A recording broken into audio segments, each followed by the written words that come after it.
Hello friends, welcome back to my channel. আমরা আছি এখন পানাগড় স্টেশনে। আমরা যাচ্ছি এখন কোথায়? অযোধ্যা। চলো লেটস গো, দেখা হচ্ছে পরে নেক্সট ভিডিও। বাই। আমরা এখন রওনা দিয়ে দিয়েছি জম্বু তাওয়ি এক্সপ্রেসে পানাগড় টু অযোধ্যার উদ্দেশ্যে। চলো যাওয়া যাক।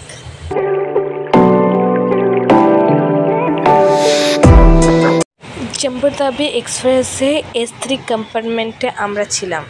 স্টেশনে নামার পরই আমার সাথে একটা মজাদার ঘটনা ঘটে যায়।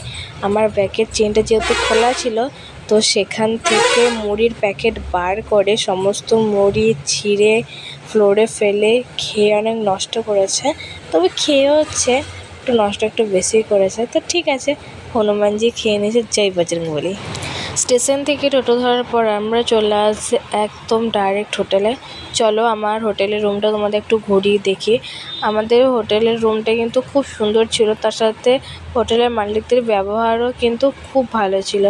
আর এখানে এসি রুম ছিল। আর চলো তোমাদের ওয়াশরুমটাও একবার দেখিয়ে নিই। ওয়াশরুমটাও কিন্তু মোটামুটি ভালোই ছিল। হ্যাঁ, ছোটো ছিল, বাট তোমার পরিষ্কার পরিচ্ছন্নই ছিল।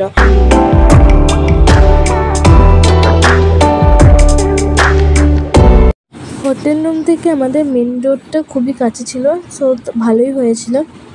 আমরা মেন রোডে বাস ধরে একদম চলে যাই লতা মঙ্গেশকর চকে। আর এখানে দেখো কত সুন্দর একটা তানপুরা ছিল, দেখতে কিন্তু খুব সুন্দর লাগছিল, আর ছবিও কিন্তু খুব ভালো আসছিল। এই তানপুরার লেফট সাইড থেকে আমরা হাঁটতে শুরু করি সরোজিনী নদী ঘাটে যাওয়ার জন্য। সেখানে আমরা স্নান করব।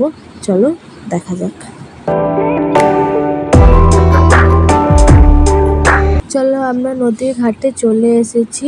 এখানে অনেক বোট ছিল, তোমরা চাইলে বোট রাইডিং করতে পারবে। আর এখানে যেখানে বাঁধানো রয়েছে তার আগে তোমাকে চান করতে হবে, বাঁধানোর ওইদিকে তুমি চাইলে চান করতে পারবে না।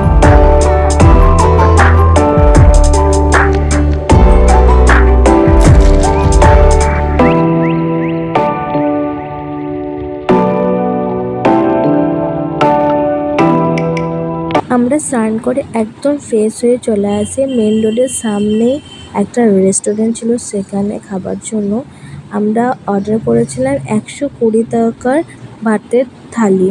চলো খাওয়া যাক, সত্যি খুব খিদে পেয়ে গেছিলো আমাদের।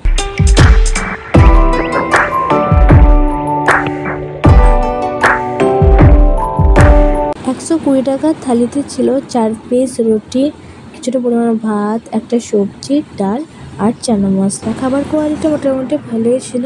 চলো ভিডিওটা বড় হয়ে যাচ্ছে, দেখা হচ্ছে পরে নেক্সট পার্টে।